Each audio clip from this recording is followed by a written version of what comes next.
तू है, मेरे जीने का कारण तू है। मैं जीऊं या मरूं वो तेरे लिए है, तू मेरा प्रभु।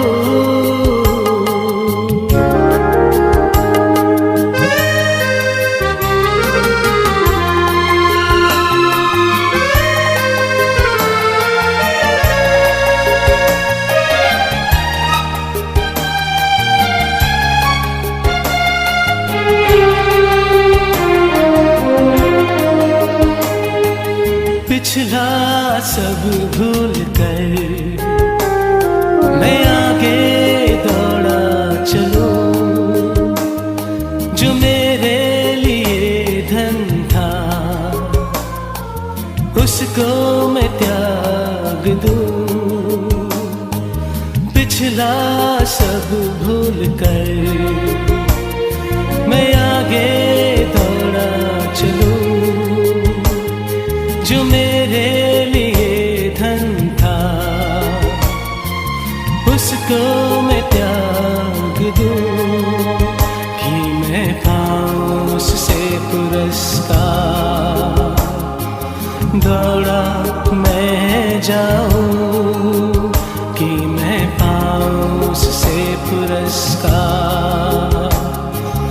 दौड़ा मैं जाऊं, मैं जीऊं या मरूं वो तेरे लिए है, तू मेरा प्रभु। मेरे जीवन का मकसद तू है, मेरे जीने का कारण तू है। मैं जीऊं या तेरे लिए है, तू मेरा प्रभु। मेरे जीवन का मकसद तू है, मेरे जीने का कारण तू है। मैं जीऊं या मरूं वो तेरे लिए है, तू मेरा प्रभु।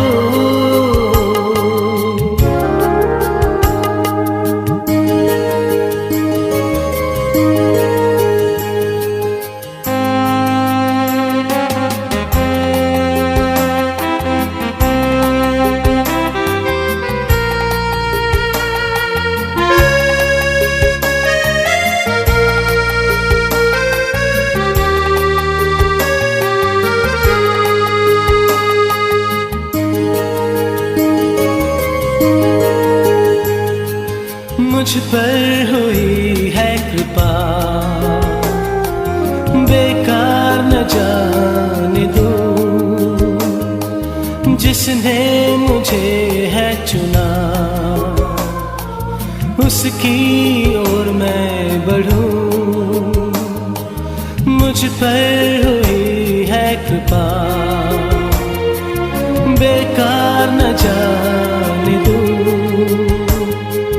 जिसने मुझे है चुना उसकी ओर मैं बढ़ूं। देखूं तेरी सलीब पर खींचा मैं जाऊं।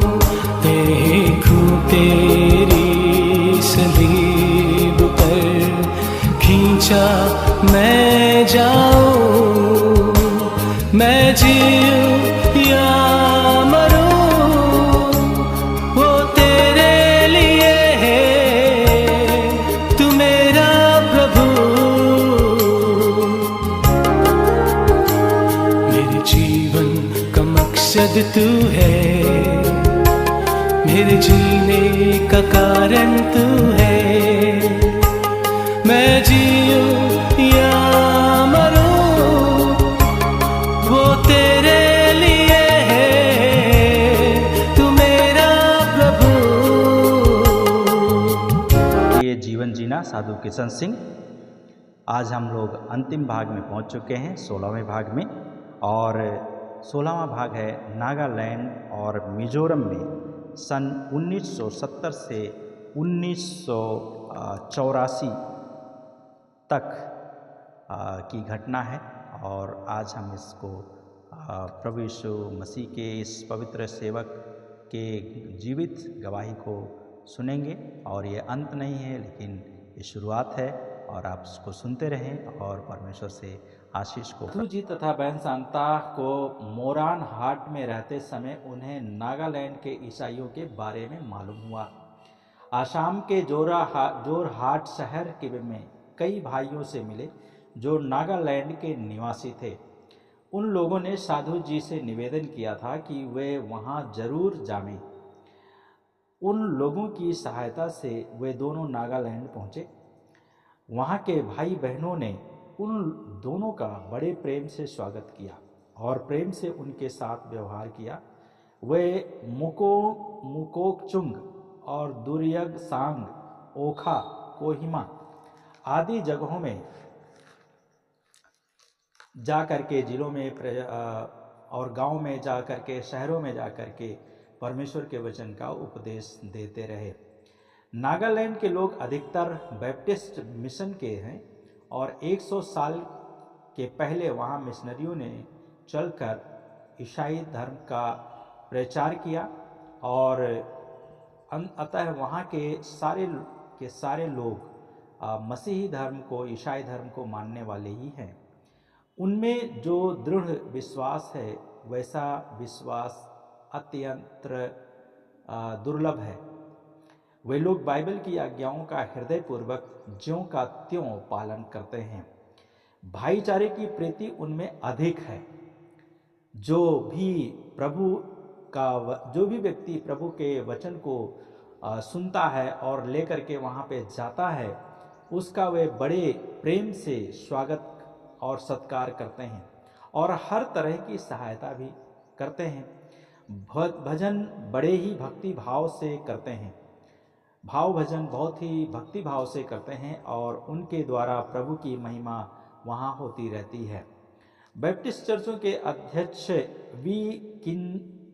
वी किंजुंग लुआ आओ ने उन्हें प्रभु की सेवा में बड़ी सहायता की तथा पंगर चीवा आओ उनके प्रवचनों का अनुवाद करने के लिए पूरे नागालैंड में दोनों के साथ ही रहे। वे उन दोनों के साथ बड़े प्रेम से रहते थे। मिजोरम के निवासी भी नागालैंड के लोगों के जैसे ही सब ही लोग ईसाई हैं और प्रभु यीशु मसीह में बड़े अच्छे विश्वास योग्य हैं और एक दूसरे से बड़े प्रेम से रहते हैं। जहाँ भी यीशु मसीह का लोग रहता है और जहाँ भी लोग रहेंगे वहाँ पे उनके अंदर प्रेम पाई जाती है, यदि वे भली प्रकार से मसीह की आज्ञाओं का पालन अपने जीवन में आत्मसात कर रहे हैं। इन प्रदेशों में यदि ईसाई प्रदेश कहें तो उनमें से कोई आश्चर्य नहीं है। आइजल तथा तुंगलाई जिलों में के बहुत से गांव में जाकर प्रवचन सुनाते रहे। भाई जामलियाना ने मिजोरम में अनुवाद कार्य करने में पूरी सहायता की और इस तरह दोनों भाई बहन पूरे 3 वर्षों में नागालैंड और मिजोरम और मणिपुर में प्रवचन का और प्रभु यीशु मसीह के उपदेश का कार्य समाप्त करके आसाम वापस लौट आए। दक्षिण भारत में साधु किशन सिंह दक्षिण भारत में भी गए। सन 1973 में साधु जी तथा उनकी बहन को केरल निवासियों ने निमंत्रण दिया और उनके निमंत्रण को स्वीकार करके वे दोनों वहां गए और 3 वर्षों तक रहकर केरल के बहुत से गांवों व शहरों में प्रभु यीशु मसीह का उपदेश सुनाते रहे। सन 1975 में CSI के बिशप आई जेशुदास ने अपने जिले उन्होंने त्रिवेंद्रम में प्रभु की सेवा करने के लिए साधु जी को निमंत्रण दिया और उन्होंने वहाँ बड़ी बड़ी सभाओं का आयोजन भी किया और जिसमें हजारों लोगों ने भाग लिया था। बिशप के सहयोग से तथा प्रेम से वे सभाएं बहुत ही सफल हुईं। जब कभी साधु जी त्रिवेंद्रम की सभाओं में बोलते, तब उसे सुनने के लिए तमिलनाडु, कन्याकुमारी आदि जिलों से भी लोग आते थे। उनके भाषणों और प्रवचनों को उपदेशों से प्रभावित होकर तमिलनाडु के लोगों ने उन्हें तमिलनाडु आने का अनुरोध किया। उन लोगों के अनुरोध पर वे 2 अक्टूबर 1975 में तमिलनाडु आए और कन्याकुमारी जिले में जब वे लोग पहुंचते हैं तो वहाँ पर पहुंचने के बाद में उस जिले के कन्याकुमारी जिले के बिशप श्री सेल्वमणि ने उनका बड़े प्रेम से स्वागत किया तथा अपने जिले के ईसाई लोगों को साधु जी तथा शांता के उपदेश सुनने की अनुमति दी। उसके बाद वे तिरुनेलवेली में गए। वहाँ के बिशप दानियल अब्राहम थे और जिन्होंने बड़े प्रेम से उनका स्वागत किया तथा अपने ज़िले में प्रवचन सुनाने का अवसर भी उन्हें दिया। जहाँ भी वे प्रवचन सुनाते, वहाँ के लोग बड़ी श्रद्धापूर्वक सुनते तथा अपनाते थे। तमिलनाडु के लोग बड़े सच्चे विश्वासी होते हैं। इस प्रांतों में ज़्यादातर CSI, मेथोडिस्ट, बैप्टिस्ट तथा साल्वेशन आर्मी के चर्चों में उपदेश और प्रवचन का कार्यक्रम रखते थे, लेकिन दूसरे चर्च व मिशन के लोग भी उनके प्रवचन सुनने के लिए उपस्थित होते थे। उनके प्रवचन और प्रार्थना के प्रभाव से रोगी भी चंगे होते थे। प्रभु के नाम की स्तुति हो। साधु जी तथा बहन शांता मद्रास में एक समय आया जब वे मद्रास में भी गए। साधु जी तथा उनकी बहन शांता को प्रभु सर्वप्रथम 1978 में मद्रास में लेकर आया और साधु जी ने सर्वप्रथम बड़ा पलानी के CSJ पादरियों द्वारा आयोजित महासभा में सर्वप्रथम परमेश्वर के वचन को सुनाया। हजारों की संख्या में लोग उपस्थित हुए और जिनमें कई प्रकार की मिशनों के ईसाई भाई बहन, हिंदी और मुसलमान, पंजाबी तथा जैनी आदि विभिन्न माता आदि इत्यादि भी बड़ी लगन और श्रद्धा से बैठे और साधु जी के और उनके बहन जी के चुनौतीपूर्ण उपदेशों को तथा दिल दहला देने वाली गवाहियों और हृदय को स्पर्श करने वाली भक्तिपूर्ण मधुर वाणी के भजनों को सुनते थे। बहुत से लोगों के आंसू भी बह निकले। साधु जी की शिक्षाओं में तथा उपदेशों में पवित्र शास्त्र से प्राप्त उनका गूढ़ तथा विशुद्ध ज्ञान दृष्टिगोचर होता है। बाइबल की हर बात को वे ज्यों का त्यों ही सुनाते हैं। उसमें वे मानवीय बुद्धि तथा हेर फेर की कोई भी बात नहीं मिलाते, उसे केवल आध्यात्मिक ज्ञान से परिपूर्ण होकर सुनाते हैं। वे ईसाइयों को बार बार पूर्ण जीवन यापन करने तथा कार्यान्वित जीवन के लिए उत्साहित करते हैं। वे अपने अनुभव में प्राप्त प्रभु की आशीषों को उदाहरण स्वरूप बताते हैं तथा प्रभु यीशु के अनुरूप आचरण करने को भी सच्ची मसीहत सिद्ध करते हैं। उनके अपने उत्साहवर्धक उपदेशों तथा हृदय को हिला देने वाली गवाहियाँ सुनने वालों के हृदयों पर गहरी छाप छोड़ गए। मद्रास शहर तथा आसपास के शहरों से आए पुराने ईसाइयों ने पहली बार ही इस प्रकार के उपदेश को सुने और उन्हें अपने अपने पापमय जीवन के लिए दुखित होना पड़ा तथा बहुतों ने पश्चाताप करके सच्ची मसीही बनकर जीवन यापन करने का दृढ़ निश्चय भी किया। प्रातःकाल साधु जी बाइबल अध्ययन के पश्चात विशेष प्रार्थना करते हैं उन रोगियों के लिए जो प्रभु से चंगाई चाहते हैं। अनेक समस्याओं तथा कष्टों से घिरे लोगों की समस्याओं तथा कष्टों से निकलने के लिए संतान रहित दंपतियों को संतान प्राप्ति के लिए, बेरोजगारों को नौकरी प्राप्ति के लिए, अविवाहितों को अनुरूप जीवन साथी प्राप्त होने के लिए तथा अनेक प्रकार के पारिवारिक मतभेदों को दूर करने के लिए प्रार्थना करते हैं। बहुत से स्कूल, बाइबल स्कूल के विद्यार्थी, चर्चों के अध्यक्ष, कार्यकर्ता, मिशनरी, गुप्त ईसाई, व्यापारी तथा दुष्ट आत्माओं के जाल में फंसे तरह तरह के लोग अपनी अपनी समस्याओं को लेकर साधु जी के पास प्रार्थना तथा समस्याओं का समाधान प्रसन्न चित्त होकर के वापस जाते थे। और जितने लोग आते थे आनंद के साथ में वापस जाते थे। सभाएं अधिकतर खुले मैदानों तथा विवाह के मंडपों में रखी जाती थी और जहां पर हजारों लोगों को बैठने की सही सुविधा होती है। विशेषकर ऐसे सार्वजनिक स्थानों पर हिंदू, मुसलमान, सिख आदि गैर मसीही को आने में तथा प्रवचन सुनने में कोई बाधा नहीं होती है। इसी उद्देश्य को दृष्टि में रख करके मद्रास शहर में सभाएं हुई। बहुत से गैर मसीहियों ने प्रभु यीशु के शांतिदायक प्रेमपूर्ण ज्ञान को जाना तथा उसे अपना उद्धारकर्ता प्रभु परमेश्वर कहकर ग्रहण किया। हमारा स्वर्गीय पिता परमेश्वर साधु जी और बहन शांता कौर पर बहुत कृपालु रहा और उसने अपने आशीर्वाद की छाप उनके उपदेशों पर की है और जिसके फलस्वरूप अनेक अद्भुत चिन्ह दिखाई दिए। सन 1979 में जिन लोगों ने प्रवचन सुना था तथा अपनी समस्याओं के लिए प्रार्थनाएं करवाई थीं, वे लोग 1980 में साधु जी के पास आनंद पूर्वक आए और उन्होंने अपनी गवाहियां दी।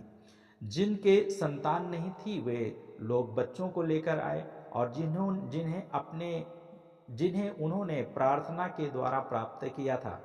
रोगी जो पूर्ण स्वस्थ हो गए थे, बेरोजगार जिन्हें प्रभु ने अच्छी नौकरी दी थी तथा कई शराबी और बुरी आदतों के आदि लोग अब उन आदतों से छूट गए थे। मद्रास में प्रभु के सेवा करने में अनेक विश्वासी बहनों के साथ में मिलकर के साधु जी की भाई बहनों ने मिलकर के साधु जी की सहायता की और जिनमें नए मसीही और भाई दुरई पांडियान का नाम विशेष उल्लेखनीय है। भाई दुरई पांडियान साधु जी की पुस्तकें तमिल में छपवाते तथा निःशुल्क लोगों में बांटते थे। TELC के मान्यवर बिशप जयाशीलन जेकब ने साधु जी की गवाही तथा उपदेशों को सुना और उनसे अनुरोध किया कि वे लूथरन के प्रत्येक चर्च में जावें तथा आत्मिक जागृति के लिए उपदेश देवें, जो आज हमारी कलीसियाओं को ज़रूरत है। उनके निमंत्रण को स्वीकार कर अनेक लूथरन चर्चों में प्रवचन किया। बहुत से नाम मात्र के ईसाइयों ने अपना जीवन बदल लिया और साधु जी तथा उनकी बहन हमेशा यहाँ से वहाँ एक स्थान से दूसरे स्थान जाकर परमेश्वर के राज्य को पृथ्वी पर फैलाने का कार्य करते रहे। उनके किसी एक स्थान पर रहने की अस्थायी व्यवस्था नहीं थी। इस कारण बहुत से लोग जो लोग आते थे वे सारे लोग उनको लेकर और उनके साथ रहते थे और उनसे संपर्क स्थापित करते थे और कुछ लोग नहीं भी कर पाते थे और इसलिए इस कारण बहुत से लोग उनसे संपर्क स्थापित नहीं कर पाते थे और ना ही पत्राचार करने का कोई अस्थायी पता ठिकाना था। अक्टूबर 1979 में प्रभु की सेविका लिदिया रुनहान के जर्मनी मिशनरी के गुरुकुल लूथरन कंपाउंड में किराए का घर लेकर इन भाई बहनों के अस्थायी तौर से रहने की व्यवस्था कर दी। इसी स्थान पर अनेक धार्मिकता की भूखी प्यासी आत्माएं आकर साधु जी की सहभागिता तथा परमेश्वर की आशीष प्राप्त करती हैं। जो लोग यहाँ तक नहीं पहुँचते हैं वे अपनी समस्याएं पत्रों द्वारा साधु जी तक भेजते हैं। सन 1983 के जनवरी माह में साधु जी को अंडमान द्वीप से CNI बिशप मान्यवर एडम मैथ्यू का निमंत्रण प्राप्त हुआ। पोर्ट ब्लेयर में एक बड़े सभागृह में तथा कई चर्चों में सभाओं का आयोजन हुआ। प्रभु ने इस द्वीप में अनेक अद्भुत कार्य किए तथा चमत्कार दिखाए। सभाओं में अधिकतर पंजाबियों ने भाग लिया। प्रभु यीशु के प्रेम को सुन करके वे लोग प्रभावित हुए और मार्च से नवंबर 1983 तक आंध्र प्रदेश के अनेक शहरों तथा गांवों में बड़ी बड़ी सभाओं का आयोजन हुआ। लाखों लोगों ने प्रभु से आशीष प्राप्त की। बहुत सी संतान रहित माताओं ने संतान प्राप्त की। कई माँओं ने अपने बच्चों का नाम ही किशन और शांता कौर रख लिया, जिनका जन्म उनकी प्रार्थनाओं द्वारा हुआ था। और भी बहुत आश्चर्यपूर्वक अद्भुत कार्य हुए। बहुत से दुराचारियों ने अपना कुमार्ग त्याग कर प्रभु यीशु को ग्रहण कर लिया। विशेषकर जयपाल का नाम उल्लेखनीय है। यह व्यक्ति बहुत खतरनाक था। उनके अत्याचारों से भीमावरम तथा उसके आसपास के लोग अत्यधिक परेशान थे। प्रभु के वचनों ने उसके पत्थर दिल को तोड़ दिया और वह साधु जी के चरणों में गिरकर अपने पापों का पश्चाताप करके उठा और प्रभु ने उसके पापों को क्षमा किया और उसे अपना सेवक बना लिया। 1983 में दिसंबर में गुजरात के बड़ौदा शहर के कुछ बहन भाई के अनुरोध पर वहां पहुंचे और बहन हिल्ज तथा भाई सदर वर्मा ने बगदाद शहर के सभी मिशनों के सहयोग से फतेहगंज के एक सार्वजनिक स्थान पर सभा का प्रबंध किया। सभा में अहमदाबाद, सूरत, ब्यारा, उज्जैन तथा और भी बहुत से प्रांतों के लोग आए हुए थे। 6 दिन की सभा अनेकों आशीर्वादों से पूर्ण थी। रविवार की आराधना फतेहगंज के बड़े तथा पुराने एलेंस CNI चर्च में हुई। गुजराती ईसाई बहुत भाइयों के अतिरिक्त गैर ईसाइयों ने भी साधु जी तथा उनकी बहन को बड़े प्रेम और श्रद्धा पूर्वक ग्रहण किया। 1983 दिसंबर के अंतिम माह में उड़ीसा बैप्टिस्ट चर्च संभलपुर शहर के चर्च सदस्यों ने साधु जी को सर्वप्रथम उड़ीसा में निमंत्रण दिया। साधु जी के प्रवचनों को सुनने के लिए बहुत से सिख तथा पंजाबी भाई बहन भी चर्च में आए। उड़ीसा ईसाइयों का प्रेम और भाईचारे की प्रीति विशेष उल्लेखनीय है। विश्वास के भी धनी हैं और इसी कारण कई रोगियों को तत्काल ही चंगाई प्राप्त हुई। बड़ा दिन भी साधु जी तथा बहन ने इन्हीं लोगों के साथ में मनाया। प्रभु परमेश्वर इस प्रकार 1984 तक भी अपने भक्त साधु जी तथा उनकी बहन शांता कौर के द्वारा अपने नाम की महिमा करता जा रहा है। आपसे एक महत्वपूर्ण निवेदन है। जब यीशु मसीह के लिए हम अपना जीवन जीते हैं और तब मुसीबतों तथा तकलीफ़ों के समय हमारी प्रार्थनाएं प्रभु के सामने सुगंधित द्रव्य के समान जाती हैं और प्रभु भी हमें हर मुसीबतों से बचाता नहीं है, क्योंकि वो चाहता है कि हमारा विश्वास ज़्यादा दृढ़ बने और हम कष्टों में से गुजरकर सोने के समान और भी ज़्यादा निखर आएं, ताकि भविष्य में प्रभु के लिए और भी बड़े बड़े काम कर सकें। बाइबल में यीशु मसीह ने हमारी शारीरिक पीड़ाओं के बारे में कहा है, धन्य है जो धर्म के कारण सताए जाते हैं और क्योंकि परमेश्वर का राज्य उनका है। धन्य हो तुम जब मनुष्य मेरे कारण तुम्हें बुरा भला कहें, तुमको सताएं और झूठ बोलकर तुम्हारे विरुद्ध सब प्रकार की बुरी बातें कहें। प्रफुल्लित और आनंद मनाओ, क्योंकि तुम्हें स्वर्ग में बड़ा फल प्राप्त होगा। इस कारण उन्होंने उन नबियों को भी सताया जो तुमसे पहले थे। प्रिय भाई और बहनों, शताओं के समय में भी हम स्थिर होकर के अपने प्रभु की ओर दृष्टि करें। प्रभु हमें बढ़ाएगा, क्योंकि प्रभु ने पहले ही बता दिया है, इसलिए आपको चिंता करने की आवश्यकता नहीं है। जब हम एक बार यीशु मसीह को अपना जीवन उसकी सेवा के लिए अर्पण कर देते हैं, तो वह अपने जीवन के लिए योजनाएं बनाना शुरू कर देता है, और फिर जब तक अपने जीवन में उसका उद्देश्य पूरा नहीं कर लेता है, हमारे जीवन को खत्म नहीं होने देता है। चाहे हम आग से होकर गुजरना पड़े हमें, या समुद्रों में से होकर के चलना पड़े हमें, यह बात आप साधु जी की जीवनी पढ़कर और सुन करके बहुत अच्छी तरह समझे होंगे। यही सच्चाई हम प्रभु यीशु तथा उसके शिष्यों के जीवन में भी पाते हैं। यीशु मसीह ने हमारे लिए इतने कष्ट उठाए, इसलिए आज हमें उद्धार प्राप्त हुआ है।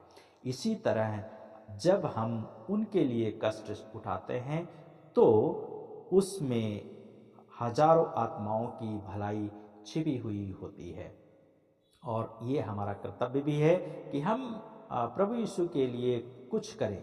वैसे तो उसको अपने काम के लिए हमारी सहायता की बिल्कुल भी ज़रूरत नहीं है, क्योंकि वह खूब ही अपने आप में पर्याप्त है। लेकिन वो चाहता है कि उसके लिए काम करने में जो सच्चा आनंद और सच्ची शांति हमें मिलती है, वो उसे हम भी अपने जीवन में प्राप्त करें। इतना ही नहीं, फिर स्वर्ग में भी बहुत बड़ा पुरस्कार प्राप्त करें, जिसकी प्रतिज्ञा उसने बाइबल में की है।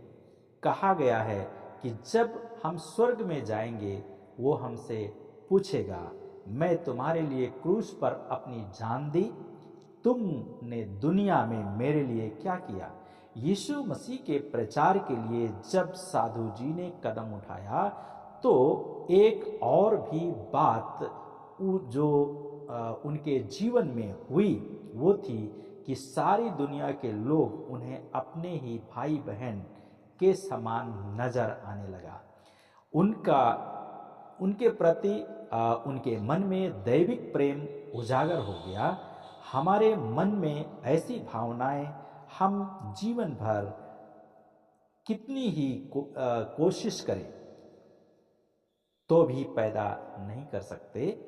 यह प्रभु की तरफ से हमारे जीवन में चमत्कार होता है। ये जीवन तो थोड़े दिन का ही है, लेकिन अनंत जीवन को बनाना हमारे हाथ में है। हम जो काम इस धरती पर प्रभु यीशु के लिए करेंगे, वे ही हमेशा के लिए बने रहेंगे। आपने अभी तक परमेश्वर के लिए कुछ नहीं किया है, लेकिन आज ही से उसकी प्रेरणा पाकर कुछ ना कुछ करना शुरू कर दीजिएगा। अपनी शारीरिक शक्ति के आधार पर नहीं, बल्कि बाइबल को साथ लेकर। बाइबल ये भी कहती है कि यीशु मसीह की नज़रें हमेशा उन लोगों पर खास रूप से लगी रहती है जो उसकी सेवा करते हैं। वह अपने स्वर्गदूतों को ऐसे लोगों की रक्षा करने की आज्ञा देता है। हम उसके सेवक के रूप में जो भी प्रार्थना दूसरे के लिए करते हैं, उसका वो सम्मान करता है। प्रिय भाई और बहनों, प्रिय श्रोतागण, जब कभी आपको अपनी किसी समस्या के लिए प्रार्थना की आवश्यकता पड़े, तो आप अवश्य प्रार्थना के लिए मांग कर सकते हैं और प्रार्थना कर सकते हैं, और हम आपके लिए प्रार्थना करने के लिए भी तैयार हैं। आइए हम आज का दिन में इस मसीह के लिए जीवन जीना, साधु किशन सिंह का जीवन का जो गवाही है, जीवित साक्षी, उसका अंतिम भाग आज हम लोगों ने देखा है, और इसके द्वारा परमेश्वर आपको आशीष दे और परमेश्वर अपनी महिमा के लिए आपको इस्तेमाल करे। आइए हम प्रार्थना करें। हमारे पिता, हम आपका धन्यवाद करते हैं आज का दिन के लिए, इस समय के लिए जो आपने दिया, हम आपकी स्तुति करते हैं। इस दिन को आपके हाथ में देते हैं, प्रार्थना करते हैं इन सभी लोगों के लिए जो आपके इस गवाही को सुना है और सुनेंगे। हम प्रार्थना करते हैं उनका जीवन में आप अद्भुत काम करें, ताकि उनका जीवन परिवर्तित हो जाए, वे आपको जान सकें और आपसे उनकी मुलाकात हो जाए, और प्रभु यीशु आपका महिमा उनके जीवन में हो। धन्यवाद के साथ हम उनके संपूर्ण जीवन को आपके हाथ में देते हैं और हर एक से आप बातें करें। धन्यवाद के साथ इस प्रार्थना को यीशु के नाम से मांगते हैं, आमीन।